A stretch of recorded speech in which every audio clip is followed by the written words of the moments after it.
भगवान अर्जुन को कह रहे हैं कर्मणस्य बोद्धव्यम, बोद्धव्य अकर्मण है, विकर्मणस्य बोद्धव्यम गहना कर्मणो गति। यहां पर लोगों को निष्कर्म ही कर दिया। तो भगवान ने कहा कि कर्मण्यवाद का रस्ते मां फले सुखदाचन मां कर्म फले हेतु मां संगोस्त कर्मणि। तू कर्म कर, बैठे बाद तेरा कर्म करने का अधिकार है। फिर भी लोग नहीं समझे, उन्होंने अकर्मण तला दी। बैठो क्या करो, राम राम राम। अरे मैं भी राम नाम से रोटी खाता हूं। राम को कहां बोलना है, कहां रखना है, क्या करना है वो तुम नहीं जानते। तुमने राम के फोटो छपा करके सीता जान लक्ष्मण के साथ रोडों पर डाल दिए, जहां पर कुत्ते पेशाब करते हैं उन बैनरों के ऊपर। धिक्कार है तुमको 100 बार।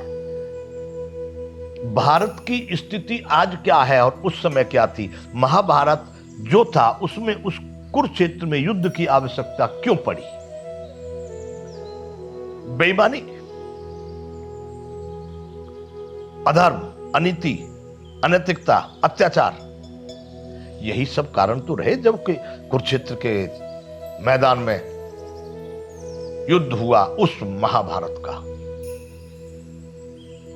आज ये महाभारत तो नहीं, भारत रह गया। भारत नहीं रह गया, हिंदुस्तान, हिंदुस्तान नहीं, इंडिया रहेगा। कितना रहेगा, इंडिया।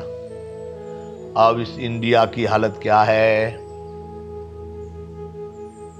मेरे बंधुओं। क्या आज अनैतिकता नहीं, क्या आज अत्याचार नहीं, क्या आज अधर्म नहीं, क्या आज भ्रष्टाचार नहीं, क्या आज नहीं है जो उस समय पर युद्ध हुआ था और आज नहीं हो रहा है। होगा। मैं कह रहा हूं बंधुओं, तैयार हो जाओ। ये महाभारत वाला युद्ध नहीं, ये तो महासंसार का युद्ध होने जा रहा है।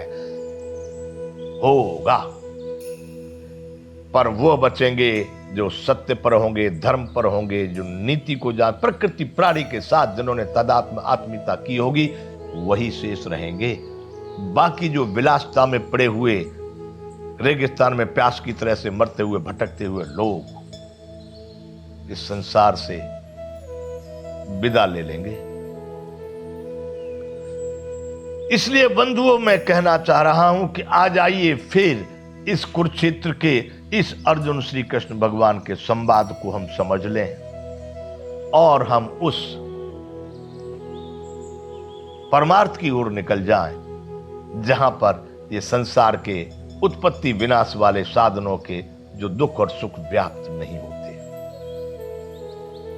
भगवान ने 18वें अध्याय में अर्जुन को एक बात कही, सर्वधर्मान परित्यज्य।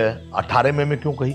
सारी कहानी सुनाते सुनाते सुनाते सुनाते भगवान सोच रहे ये भी सुनाया, ये भी सुनाया, ये भी सुनाया। क्या क्या सुनाया? पहले अध्याय में अर्जुन के विषाद को, रोग को, दूसरे में बड़ा दुखी हो रहा है, दूसरे में उन्होंने कर्म योग और ज्ञान योग दोनों के माध्यम से सुनाया, तीसरे में मात्र कर्म योग के हिसाब से सुनाया, चौथे में ज्ञान योग सांख्य योग से सुनाया, पांचवें में कर्म संन्यास योग सुनाया, छठवें में आत्म संयोग, फिर ज्ञान विज्ञान योग, अक्षर ब्रह्म योग, राज विद्या राजगो योग, विभूति योग, विश्व रूप दर्शन योग, भक्ति योग, क्षेत्र क्षेत्रज्ञ विभाग योग, त्रिगुण गुणत्रय विभाग योग, पुरुषोत्तम योग, देवासुर संपत्ति विभाग योग, श्रद्धा त्रय, सारे विषय उन्होंने वहां पर सुनाए। फिर भी भगवान को लगा कि कदाच कहीं कचाट रह गई हो, ये न समझ पाए, तो भगवान ने अपना उत्तरदायित्व लिया है। बंधु, मैं भी उत्तरदायित्व लेता हूं। आ जाओ आप भारतीयता में, आ जाओ आप इस रास्ते पर जहां पर त्याग है, जहां पर तप है, जहां पर नीति है, जहां पर वैराग है, जहां पर भक्ति है, जहां पर योग है, जहां पर ध्यान है, जहां पर सत्संग, जहां पर ज्ञान है, जहां पर नैतिकता है। आ जाओ आप उस मार्ग पर, मैं उत्तरदायित्व लेता हूं। अनेक प्रकार से कहने के बाद कोई संदेह रह गया, इसलिए भगवान ने अर्जुन से कहा कि सर्वधर्मान परित्यज्य मामेकम शरणं व्रज अहम त्वा सर्व पापेभ्यो मोक्षयिष्यामि मा शुचः। मैं तुझको पवित्र कर दूंगा, मोक्ष तक पहुंचा दूंगा। अकेला ही। सर्वधर्मान परित्यज्य, या धर्म को परित्यज कर दे, धर्म क्यों को चुने, उनको उन अनेक प्रकार के रास्तों को। वैसे हमने ये भी कहा है कि जहां जहां पर उत्तरदायित्व का, कर्तव्य का सवाल आता वहां पर धर्म कह देते हैं। तो इसलिए भगवान यहां कह रहे हैं जितने तेने कहने वाले पंथ, समुदाय या बातों को धर्म मान रखा है, उन सबको छोड़। मामेकम शरणं व्रज, तू मेरे अकेले की बात को मान ले, मैं तुझे सभी पापों से मुक्त करके मोक्ष तक पहुंचा दूंगा। क्यों कहा? इतना समझाने के बाद भी भगवान को कुछ संदेह रहता है कि कदाच कहीं कच्चा रह गया हो। बंधुओं, बिगाड़ने वालों ने कोई कमी नहीं छोड़ी है। मैं किसी एक समाज, एक मजहब, एक पंथ, एक वर्ग, एक क्षेत्र, उसको इसमें कोई उत्तरदायी नहीं ठहराता। लेकिन मैं भारत के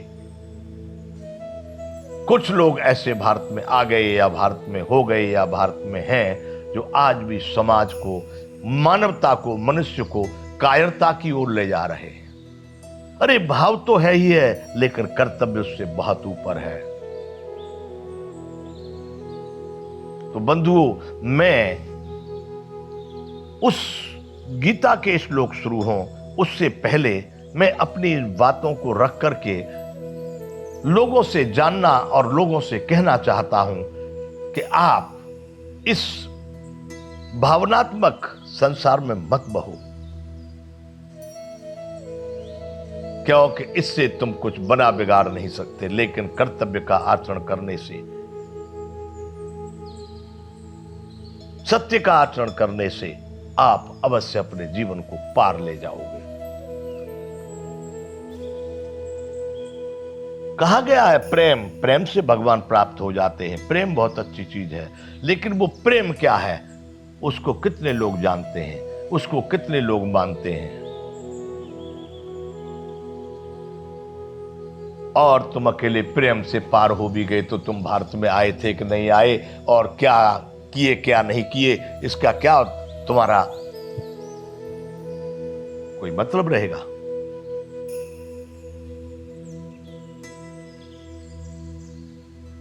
किसी कवि ने लिख दिया कि भवसागर का रतन वही है जिसमें कुछ निर्मलता है, धन्य पुरुष है वही कि जिसका नाम जगत में चलता है।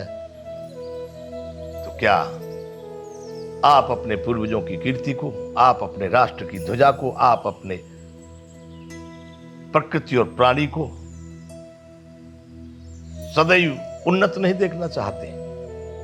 देखना चाहते हैं तो यहां आज के समय में मैं जो कह रहा हूं, आप केवल खड़े हो जाइए। वो कौरव तो ऐसे थे कि उनको तो अपने पे भरोसा भी था, ये कौरव तो ऐसे नहीं है। ये तो संभव है कि तुम खड़े हुए और ये भागे। अभी मैं जिन कौरवों को देख रहा हूं, वो इसलिए कौरव कड़क होकर के तुमको दिखाई दे रहे हैं, ये कर दिया वो करेंगे। किस लिए? क्योंकि तुम निष्क्रिय हो। तुम अपने विलासता में, अपने लड़की बच्चों को पालने में, अपनी रोजी रोटी खाने में, टीवी देखने में, मोबाइल देखने में, विषय विलास में बस सो गए। जिस दिन तुमको अपने भारत का ज्ञान हो जाएगा, जिस दिन भारतीयता का ज्ञान हो जाएगा, जिस दिन अपने पूर्वजों की, अपनी परंपराओं की, अपने संस्कार और संस्कृति को समझ लोगे, उस दिन कौरव यहां से भाग लेंगे। उस दिन तुम इस युद्ध को जीत जाओगे। वर्तमान में यह चालू है, तुम कब मत समझना। तो बंधुओं, मेरा अभिप्राय है कि संपूर्ण भारतवासियों से मैं ये चाहता हूं कि भारतीयों,